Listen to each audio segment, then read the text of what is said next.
Saludos y sean bienvenidos a una edición más del programa Caminar Juntos. Como saben, en este mes de febrero celebramos la Jornada Mundial del Enfermo ante la fiesta de la Virgen de Lourdes. Y en nuestro programa también les vamos a ofrecer el testimonio de aquellos sacerdotes que son acompañados en el dolor y en su enfermedad. Enfermedad que un día llega de repente, un 25 de abril del año 2022, y lo cambia todo. Hoy conocemos a don Francisco Javier Salazar Sánchez.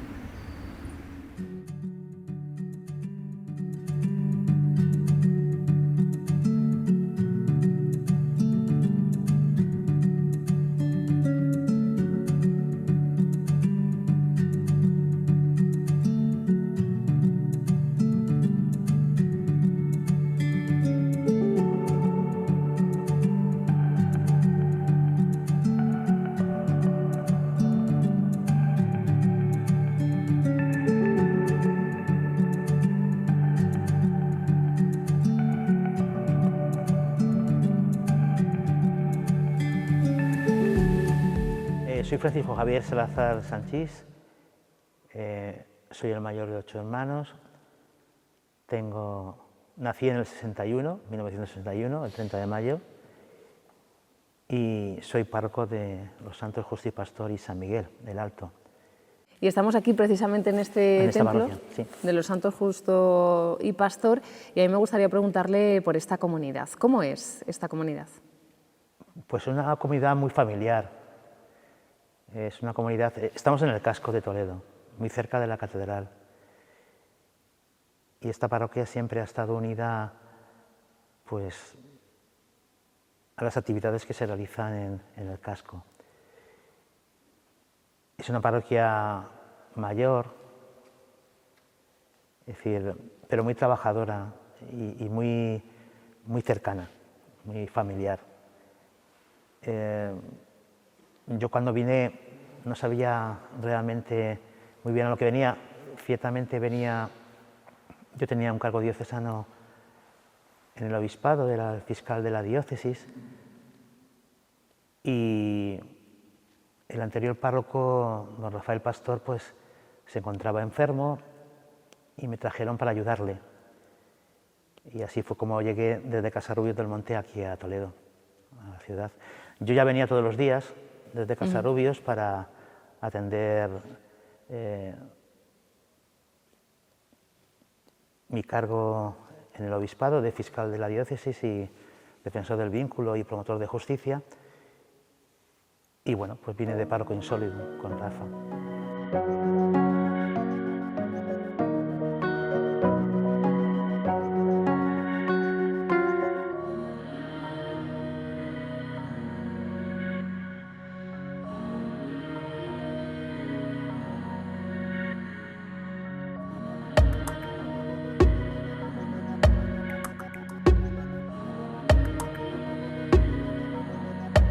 Sí, cuando vino aquí, que los años que se ha llevado, pues bien, buen párroco, cariñoso, y la verdad pues hemos tenido he hablado muchas veces con él, y muy bien, yo me he llevado bien siempre con todos los sacerdotes, pero claro, este ha sido el último que ha estado tantos años aquí, ¿no? Y bien, vamos, buen sacerdote. Muy a la gente, sí, lo hemos sentido mucho, que se haya tenido que le ha pasado lo que le ha pasado, pero vamos.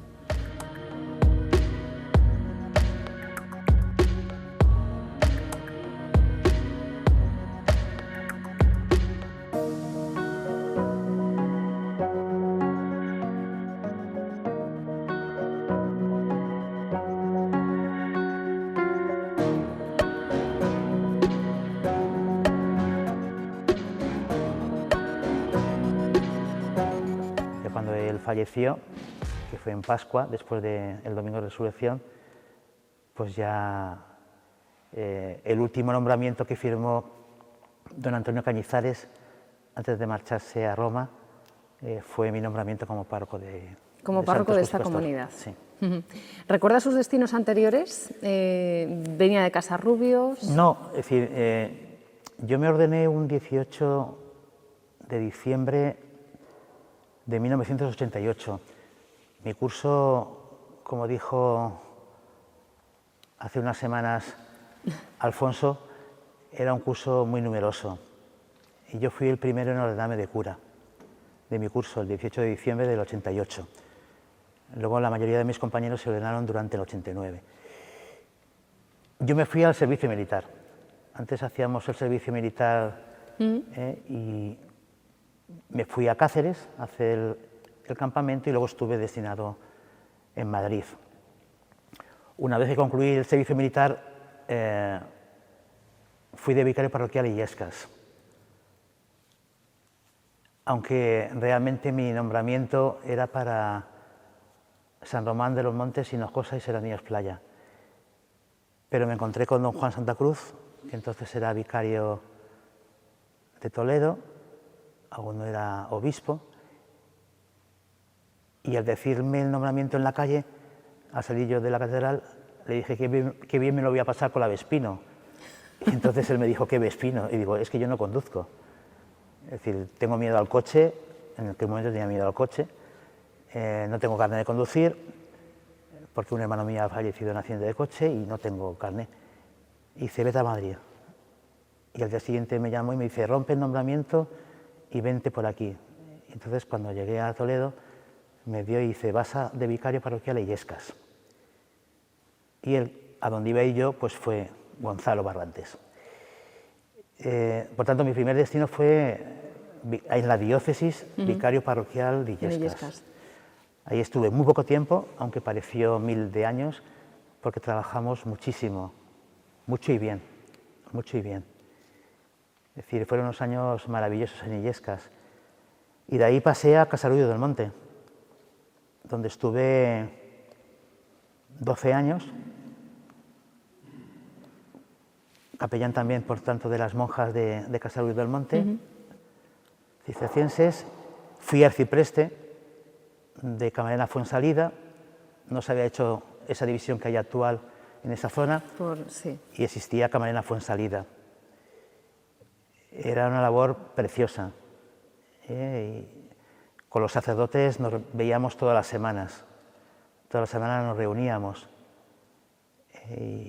y colaboramos juntamente. Y ahí estuve, pues, ya he dicho, 12 años. De Casarullo del Monte, pues... ¿Directamente llegué aquí? Directamente llegué a Toledo. Ya estando en Casarullo del Monte, se me nombró, en la jubilación de don Pedro Guerrero, se me nombró a mí fiscal de la diócesis, defensor del vínculo y promotor de justicia para la causa de los mártires. En el nombre de Dios, yo, Francisco Javier Salazar Sanchís, promotor de justicia, en la investigación jurídica de la causa de canonización o declaración de martirio de los siervos de Dios, Eustaquio Nieto Martín Obispo y compañeros sacerdotes, religiosos y laicos, juro que he de cumplir fielmente el encargo que se me ha confiado. Juro, además, guardar el debido secreto. Que venía todos los días desde Casarullo del Monte.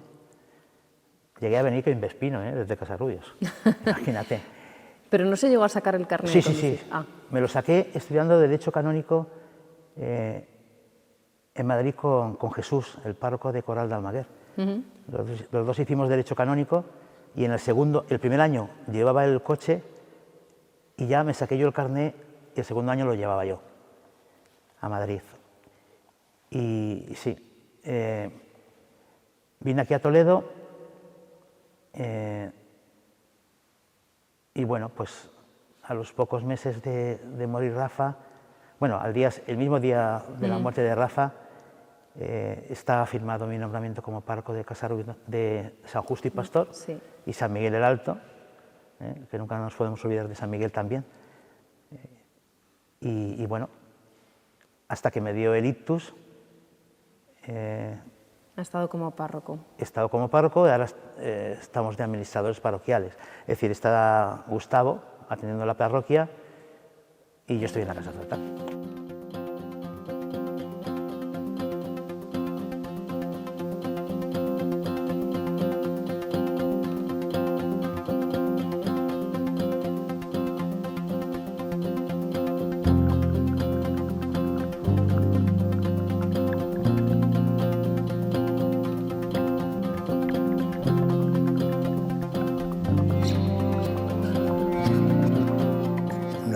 encantador. Muy activo, muy dado al público, muy condescendiente, muy pueblerino, diría yo. Sí. Muy cercano. Muy cercano, muy cercano, muy cercano.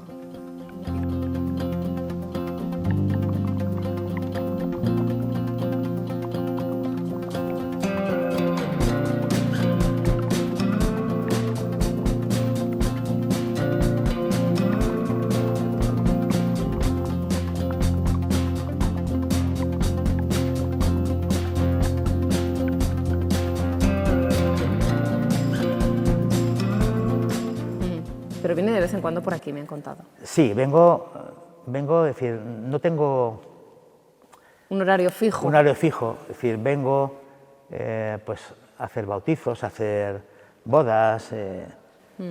Gustavo sabe que puede contar conmigo cuando quiera, evidentemente. Pero bueno, de momento sigo considerando la parroquia donde Como un hogar. el hogar, mi casa. Sí. Don Javier, yo le voy a pedir ahora que me hable de su vocación, de cómo surge. Nos ha dado algunas pinceladas que a lo mejor pueden darnos pistas, ofrecernos pistas, ¿no? Vamos a El ver. mayor de 8 hermanos. Yo soy el mayor de 8 hermanos. Tengo que empezar por ahí porque quizás así se pueda entender un poco la vocación. Es decir, yo nací en Melilla, donde estaba mi padre destinado, era el inspector de trabajo de Melilla, y de allí pasamos a Cuenca, donde hicieron a mi padre delegado de trabajo. Y después nos fuimos a Mallorca. Y yo iba al colegio La Salle de Mallorca. Me gustaban los hermanos de La Salle. Yo iba todos los días por la mañana a misa, a ayudar. En la misa, antes de empezar las clases. Y yo pensaba, qué tío más vagos, ¿no? Yo querría ser como los hermanos de La Salle, pero qué vagos, no dicen misa, tiene que venir otro de fuera a decir la misa. Hasta que me enteré de que eran hermanos de La Salle, eran laicos, es decir, no eran sacerdotes. Por lo tanto, ahí ya tuve la primera... Empecé a ir por centros, mis padres, empecé a ir por centros del Opus Dei, de niños, y empecé a descubrir la labor que hacían los sacerdotes. Y cuando nos trasladamos a Madrid, pues yo empecé a ir a una parroquia, era mi parroquia, el Santo Niño de Cebú, que era de los franciscanos, donde estaba de vicario parroquial el fundador de los franciscanos de María, Santiago Martín, que es periodista. Sí. Pero mi parroquia era San Cristóbal, que es la parroquia del Parque Móvil Ministerio que llevan los superiores diocesanos. Entonces, ese fue el año, en el verano, en que en un accidente de coche, junto a mi hermano, murieron 3 amigos míos. Y ese hermano mío, Jorge, que ya he dicho yo que soy el mayor, pues tenía director espiritual.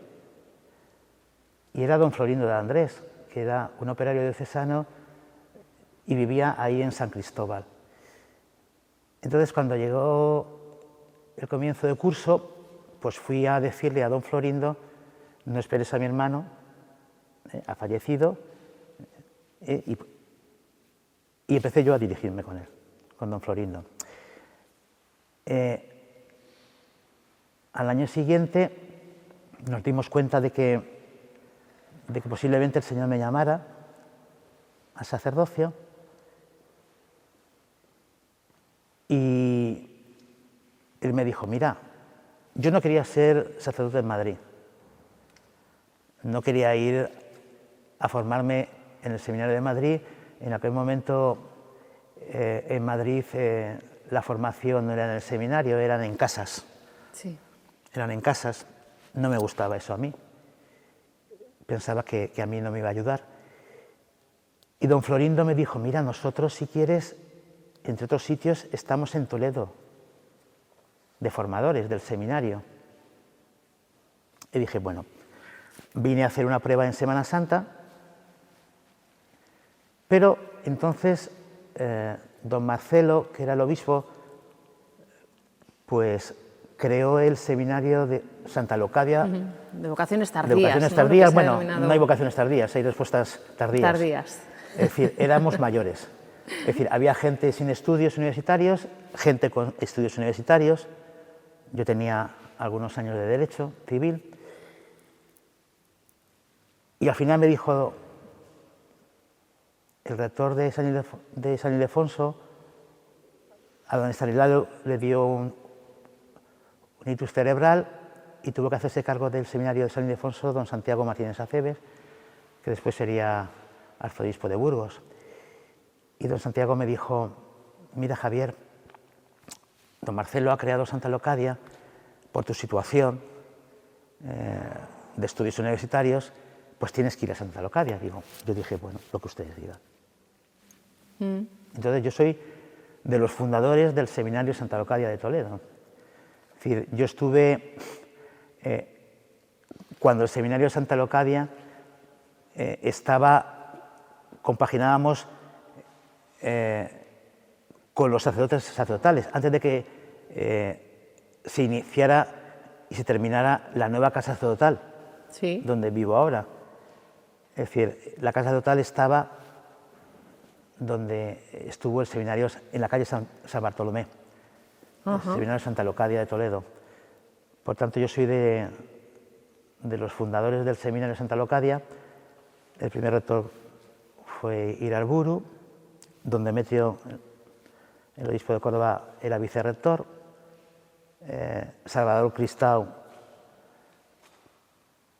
que también es obispo, era uno de los formadores, llevaba 5 años de cura, Salvador Cristau. Y bueno, ahí estuvieron. Hubo algunos que ya eran seminaristas y que, bueno, estuvieron un poco ayudando en esos inicios allí en Santa Leocadia. A los 2 años pasé a San Ildefonso. Yo ya el primer año me di cuenta de que yo tenía que estar en San Ildefonso. Pero esperamos un año más, de acuerdo con don Santiago, y cuando terminé segundo de filosofía, pues dejé Santa Leocadia y pasé a San Ildefonso de Toledo. ¿Y qué recuerdos tiene de esa etapa? ¡Guau! Bestial. Es que eran los de tercero, ¿no? Es que sí, no, y además éramos muchos. Es que éramos muchos en el seminario. Sí. Éramos muchos. La verdad es que era un curso maravilloso, maravilloso. Es decir, tenemos hasta un obispo, el obispo de Moyobamba, en Perú. Pero bueno, como decía el otro día Vicente Domínguez, pues bueno, hemos sido un curso muy numeroso y también, desgraciadamente, pues un curso en el cual muchos han dejado el servicio del ministerio, que es doloroso, pero realmente, aunque seguimos muchos, es cierto, en el servicio, pero otros dejaron el sacerdocio. Creo que 10. Creo que 10. Éramos 40 y la monja. ¿40 y la monja? Sí, éramos 40 y la monja. Teníamos una monja que estudiaba con nosotros en nuestro curso. Y llegó un momento en que éramos 40 diáconos y la monja. Yo fui el primero. Es decir, yo me ordené, fui ordenado el primero del curso, porque cuando pasas a San Ildefonso yo ya era mayor y don Marcelo no quería que nadie se fuera a la mili sin estar ordenado. Con lo cual tuve que hacer tercero y cuarto de teología, quinto y sexto, en un solo año. En un solo año. Entonces yo me ordeno el 18 de diciembre de 1988. Una semana después de que se introdujera el cambio litúrgico del rezo del Padre Nuestro. Yo ayudé a don Marcelo en ese cambio, la semana anterior, y el 18 de diciembre, además de muchos de mi curso que fueron ordenados de diácono, pues yo fui ordenado sacerdote.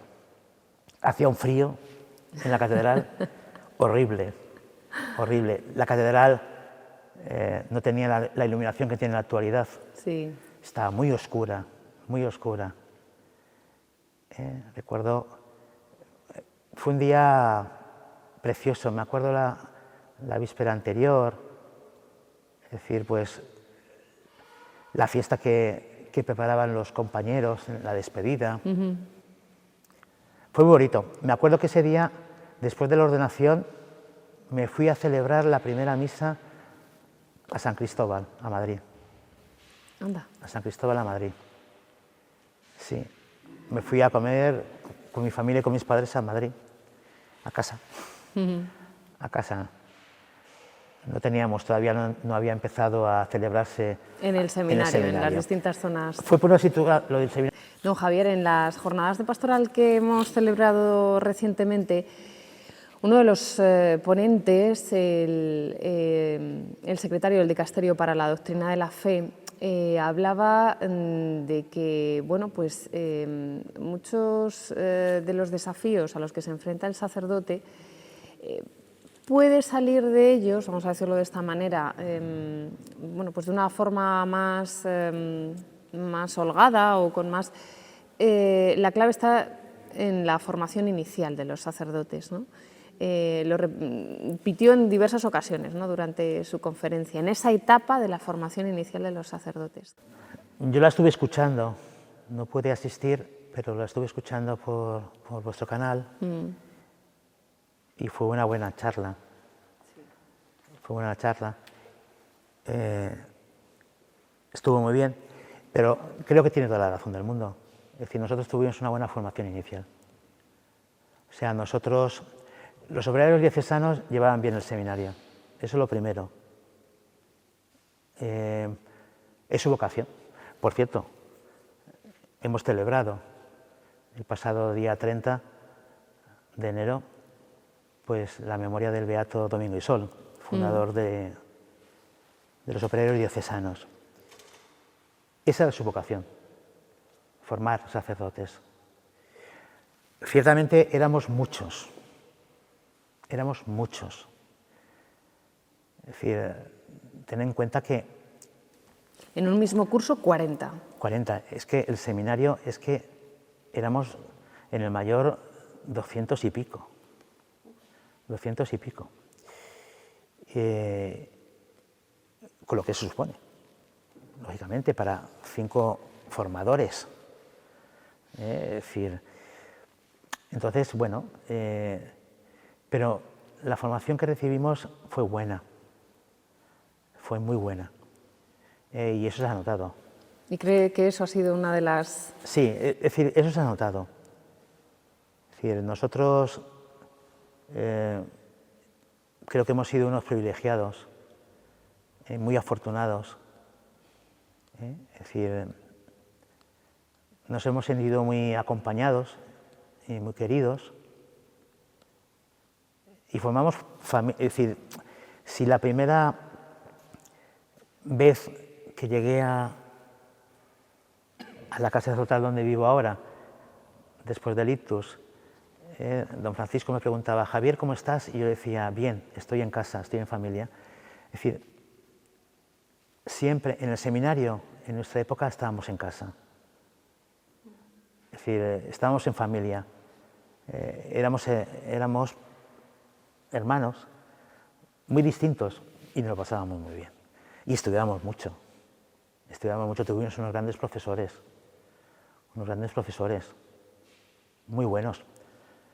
Hoy de todos aquellos solo queda el Jaime. Sí. Solo queda Jaime. Es decir, y muchos de, pues bueno, es decir, pues muchos de los que entonces éramos alumnos, pues son profesores o están en misiones, es decir, están en la parroquia, es decir, y son felices, somos felices. Yo creo que es lo principal. Es decir, hemos sido muy favorecidos a lo largo de estos años. el seminario nos ha dado mucho. Y el otro día cuando nos reuníamos en el seminario, el jubileo sacerdotal, tanto sacerdote, y me encontraba con Iñaki o me encontraba con tantos sacerdotes que han estado conmigo y que ahora están en otras diócesis, ¿no? Es decir, porque vosotros veis aquí muchos curas en Toledo, ¿no?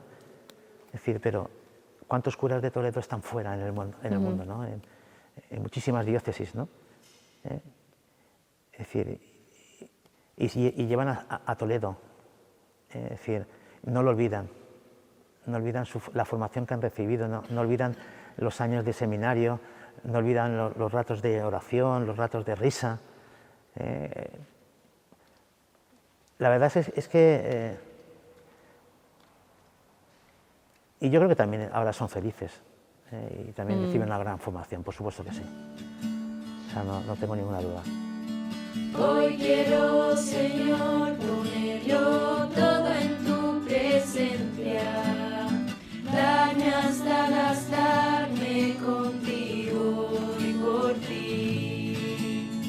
Hoy quiero, Señor, ponerlo todo ante tu puerta, para en toda manera... Don Javier, nos encontramos aquí en este jardín de la casa sacerdotal que entiendo que ahora se ha convertido en su hogar.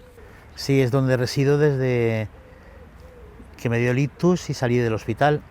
Primero estuve en una residencia y luego ya pues me vine aquí a la casa sacerdotal y convivo con los hermanos ya mayores, jubilados. Antes de hablar pues de las distintas labores que ha desarrollado, ¿no? Me gustaría preguntarle pues, por ese momento, ese 25 de abril de 2022, en que yo entiendo que a uno pues, la vida le cambia, vamos a decir, al 100%, ¿no, Javier? Yo que considero que cambias a mejor. Pienso que, de verdad, te va a parecer un poco raro, ¿no? Que lo que voy a decir, pero ha sido para bien. Hay una frase que es omnia in bonum, todo es para bien, y así lo considero. Es decir, en ningún momento me he enfrentado a Dios, me he sentido triste. Es otra parte de mi vida como sacerdote. Yo siempre he pensado desde el día que me ordené que el único poder que tiene el sacerdote es el servicio del ministerio y servir a la Iglesia como quiere ser servida. Y en este momento es servirla así. Es decir, he podido tener muchas responsabilidades a nivel de párroco, que a nivel de arciprestado, en el obispado, pero ahora me toca esto. Es decir, y sigo siendo sacerdote y estoy en casa. Es decir, entonces, en ningún momento le he dicho a Dios por qué. He pensado, ¿para qué? ¿Qué es lo que quiere Dios de mí ahora, en este momento concreto, en esas circunstancias concretas? Y creo que incluso considero que soy mejor persona, mejor sacerdote en la actualidad. Mucho mejor, desde luego.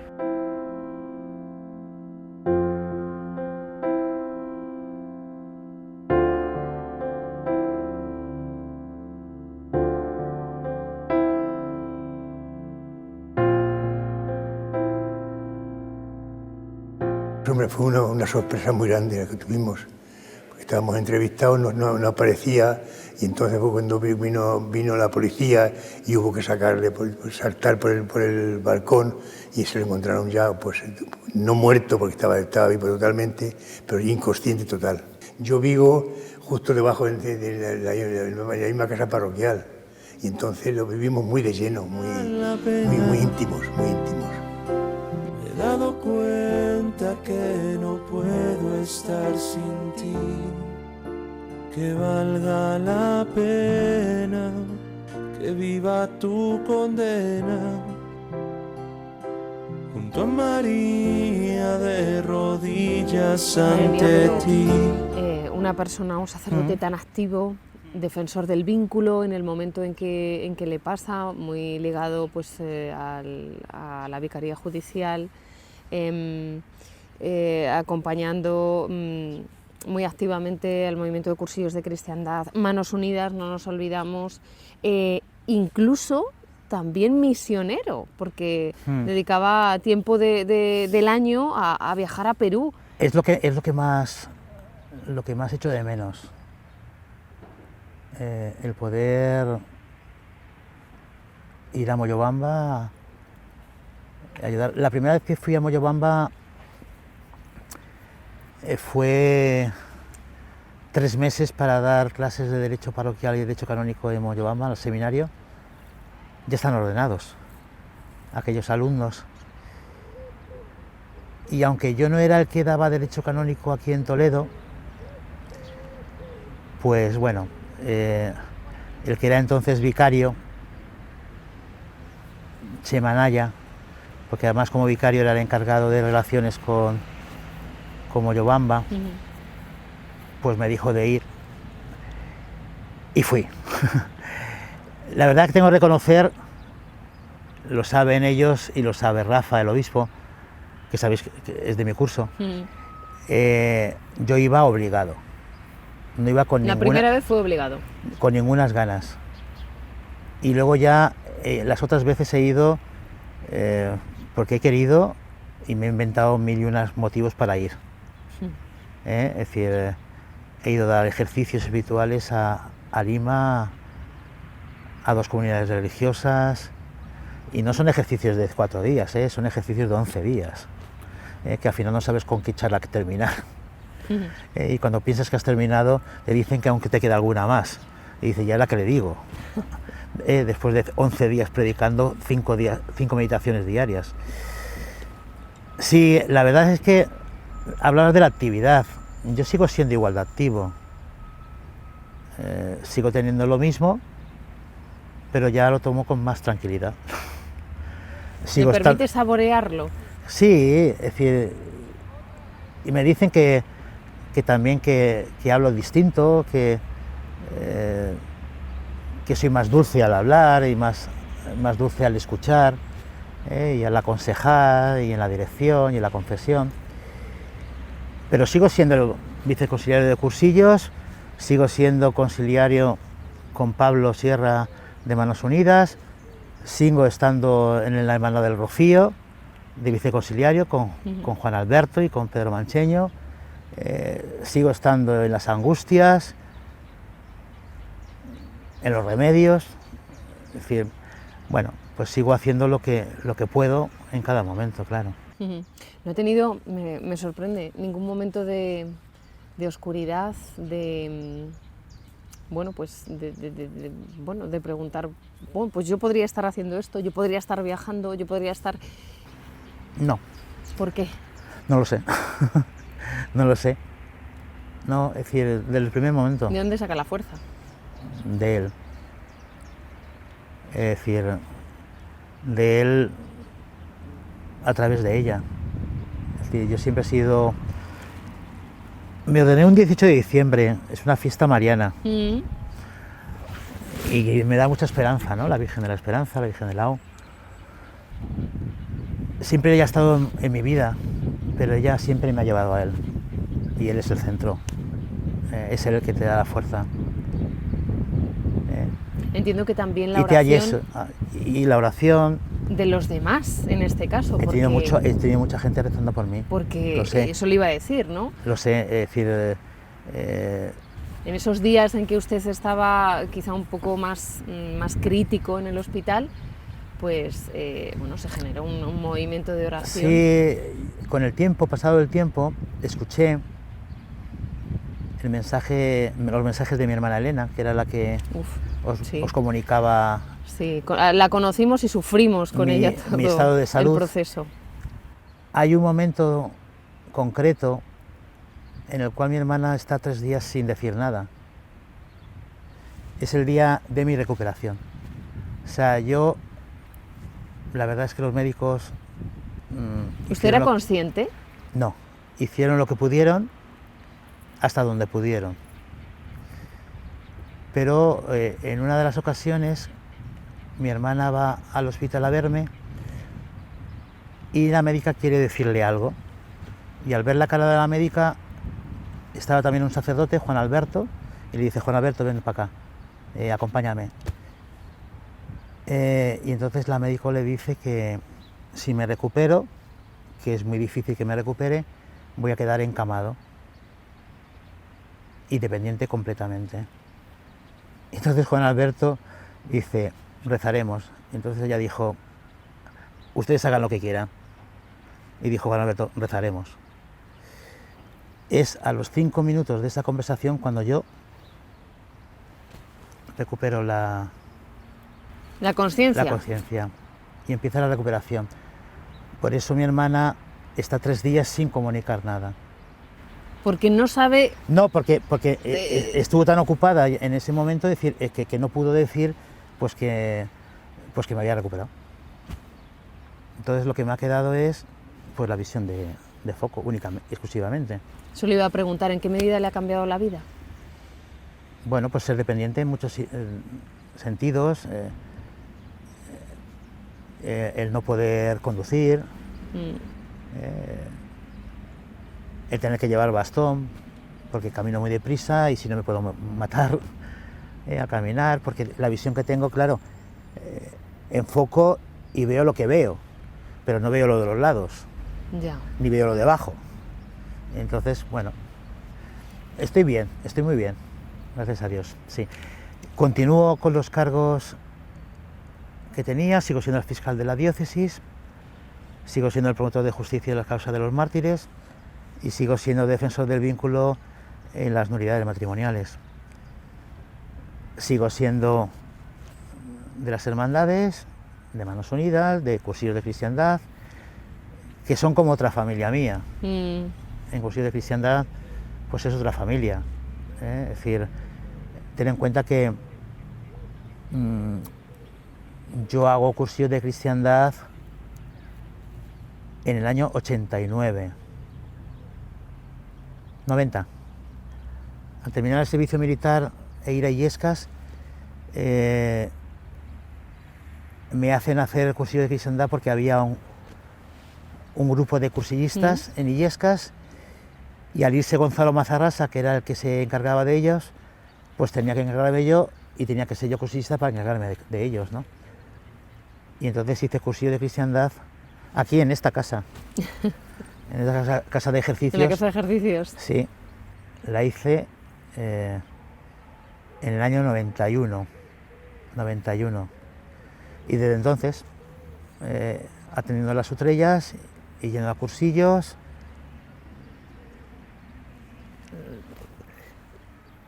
y viendo pues cuánto bien hacen los cursillos de cristiandad en la Iglesia hoy en la actualidad. Es decir, llevamos 75 años desde la fundación y aunque hay otros movimientos de Iglesia que hacen mucho bien en la Iglesia y que están haciendo mucho bien, cada uno tiene su pues sitio. Cada uno es decir, a nosotros nos vino a cambiar la vida en cursillos de cristiandad y vemos, es decir, la semana pasada pues ha habido un cursillo de cristiandad en el pueblo de Chueca, la de Sonseca, y bueno, pues con 15 nuevos hermanos, y bendito sea Dios, claro.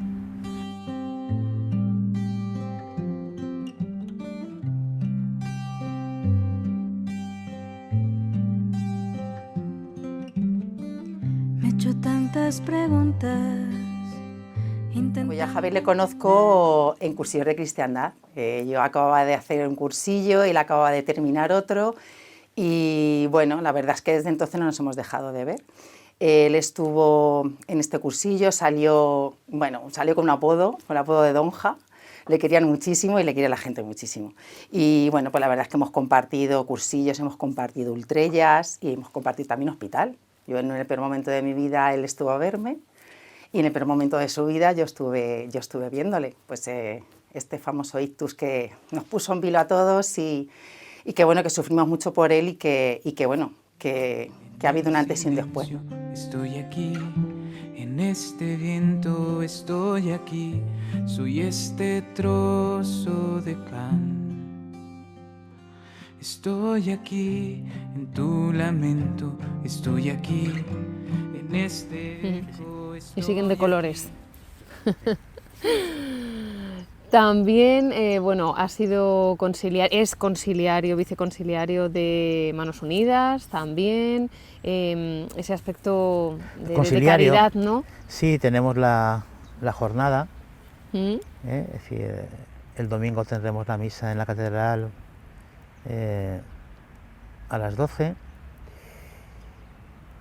Y bueno, pues la labor que se realiza en Manos Unidas es impresionante, ¿no? Es decir, los proyectos de Manos Unidas que, gracias al trabajo de las voluntarias y voluntarios de Manos Unidas en todos los pueblos, es decir, pues se pueden desarrollar, ¿no? Es decir, es como dice el arzobispo, Manos Unidas es el otro pulmón de la Iglesia junto con Cáritas y Manos Unidas, ¿no? Es decir, y es verdad, la labor que se realizan es esplendorosa y es maravillosa, ¿no? Es decir, cómo se entregan, se gastan y se desgastan fíjate, porque Cáritas conoces al enfermo, conoces al pobre, Sí. le pones cara. Y puedes incluso seguir su recuperación, vamos a Exactamente, pero decirlo. Manos Unidas no. Es un proyecto, es un colegio, es un hospital, es un terreno, pero no les pones cara, no les conoces personalmente. Es decir, nos ha venido estos días pues un misionero para hablarnos de los proyectos de Manos Unidas. Es decir, es bonito el darte cuenta de cómo trabajan las voluntarias de Manos Unidas. Y luego también ha mencionado su trabajo en la Vicaría Judicial. Mucha gente pues quizá no sepa qué es esto del defensor del vínculo, que a mí es un título que me gusta como suena. Javier. Bueno, vamos a ver, es decir, el defensor del vínculo tiene que defender, como dice la palabra, el vínculo matrimonial. El matrimonio es válido hasta que no se demuestra lo contrario. Entonces, el defensor del vínculo, en un proceso de nulidad matrimonial, por ejemplo, pues está la parte demandante, la parte demandada, y está el defensor del vínculo, que debe defender la validez del matrimonio. O sea, yo no tengo que ir nunca en contra del matrimonio. Yo tengo que defender el matrimonio, la validez del matrimonio, o dejarlo a la mejor consideración de los jueces, ¿no? Del tribunal, que en definitiva son al final los que deciden. Es decir, la verdad es que es un trabajo difícil, pero necesario. Las personas sufren y la Iglesia es madre, y la Iglesia tiene que intentar agilizarlo lo más posible. O sea, yo comprendo que muchas veces se retrasa, pero en Toledo, gracias a Dios y al trabajo de la Vicaría Judicial, se intenta hacer lo más rápido posible, porque esas personas sufren. Cuando están esperando, muchas veces no es para contraer un nuevo matrimonio, muchas veces han presentado la nulidad matrimonial para saber si ellos, a nivel para saber si fue verdad. Privado, saber si fue verdad, si esa persona con la cual contrajo matrimonio realmente está casado o no está casado en la Iglesia. Y al final, pues bueno, a lo mejor muchas veces pues la Iglesia decide que es nulo el matrimonio y bueno, tienes 3 hijos, pero no estás casado. Y no vas a casarte otra vez, más. Es decir, otros sí, pero otros no, evidentemente. Pero simplemente era por conocer el Ese es el defensor del vínculo. El promotor de justicia es para las causas de los mártires. Es decir, y luego pues el fiscal es para dar alguna cosa que el obispo necesita, ¿no? Entonces el obispo de vez en cuando pide que tú des un informe, y es el informe del fiscal, antes de dar de tomar una decisión. También es usted sacerdote rociero. No me puedo ir de aquí sin preguntarle por este aspecto. Yo soy sacerdote rociero. Soy el conciliario de la Hermandad del Rocío de Toledo, que es una de las hermandades que están unidas a la hermandad de matriz de Almonte. Gracias a don Marcelo. O sea, don Marcelo consiguió que Toledo fuera de la hermandad matriz, hermandad rociera, sin tener sede, sin tener nada. Llevaba un año fundada la hermandad. Y gracias a don Marcelo se consiguió. Es decir, otras hermandades tardan años y años y años y años. Toledo fue un año. Yo la primera vez que fui a sustituir a don Antonio Cabrera, que era entonces capellán del Rocío, junto a don Pedro Guerrero Ventas, que fue también mi antecesor en estos cargos del obispado. Y la primera vez que fui pensaba que eso era una locura. Llegué también al casi obligado, como cuando llega a Perú. Sí, no, fui obligado porque tuve que ir a sustituir a Antonio Cabrera. Fui para el Rocío. Cuando llegué me encontré 1 millón de personas en el Rocío. Yo entré con el 205 que entonces tenía, lo dejé en la casa de la hermandad y ya me enamoré de la Virgen. Me enamoré de la devoción de la gente, que no está reñido la fiesta con la devoción, que se puede cantar y se puede a la vez rezar. En la casa había fiestas, sí, pero había también devoción. Y entonces ya después, pues ya me hice rociero, claro. Ya me hice rociero y bueno, sigo siendo el conciliario de la Hermandad del Rocío con 2 viceconciliarios, Juan Alberto, que es el delegado episcopal de Hermandades y Cofradías, y Pedro Mancheño. El delegado de Turismo y Peregrinaciones. Exacto, estoy muy bien rodeado, ¿no?, de hermanos rocieros. Y todos los meses tenemos una misa sabatina en el convento de San Antonio, que es el lugar donde está el Sin Pecado de la hermandad, y ahí tenemos tenemos la misa rociera mensual. Sí, es decir, ciertamente tengo que reconocer que hoy en día soy cura rociero, sí. Bueno, ya para ir terminando, me gustaría preguntarle, porque estamos en el mes de febrero, mes en el que celebramos la Jornada Mundial del Enfermo, la Virgen de Lourdes, que hemos celebrado también, y me gustaría pues que mandase un mensaje a todos aquellos enfermos, a todas aquellas personas que hayan podido pasar por una situación como la suya, ¿no?, de incertidumbre al menos, porque usted dice que no ha tenido un momento de duda, ¿no? Pero sí que hay mucha incertidumbre en los enfermos. Pero sí de claro. Incertidumbre, ¿no? ¿A qué se pueden agarrar? ¿Cómo se puede iluminar esta situación? Sí, precisamente ahí hay una capilla de la Virgen de Lourdes, inaugurada por don Francisco.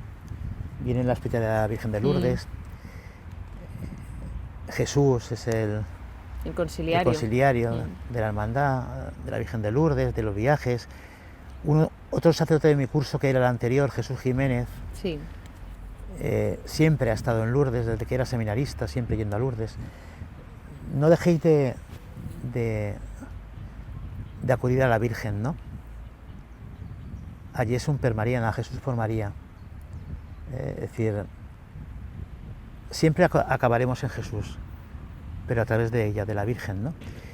Es decir, yo he visto la devoción de esos enfermos que van con la hospitalidad de Lourdes a Lourdes, antiguamente en el tren, ahora en los autobuses, pero con qué cariño son tratados, qué cariño traducen ellos.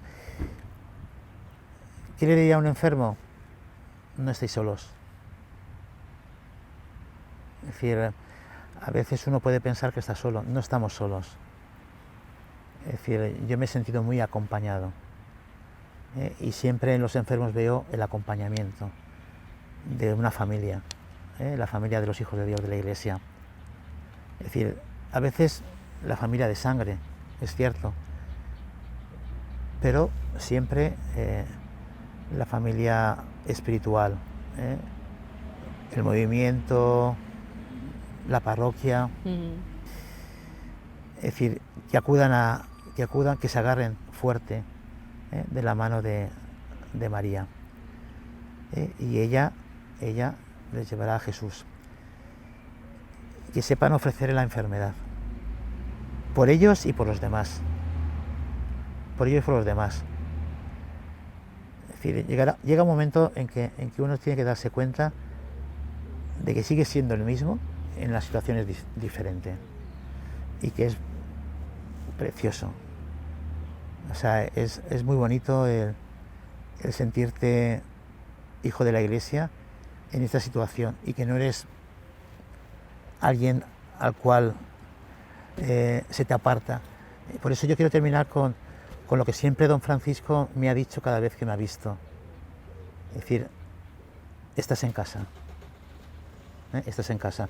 Bueno, pues decir, a las personas enfermas yo les diría, estás en casa. O sea, no estás sola.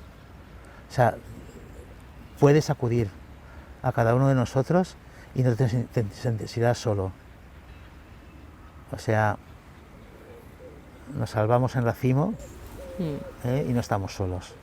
Es decir, todos tenemos una familia, una comunidad en la cual agarrarnos. Es decir, cursillos, hay otras. Pero si has entrado en cursillos, quédate en cursillos. O sea, como decía el otro día Vicente de mi curso, es decir, hay catavinos. Hay personas que van cambiando de grupos, de movimientos. Sí. ¿Te has enamorado de Cristo en tal movimiento? Quédate ahí. Y ya está. Es decir, es que si no... Sí. Pues muchísimas gracias, don Javier. Gracias a vosotros. De colores. De colores.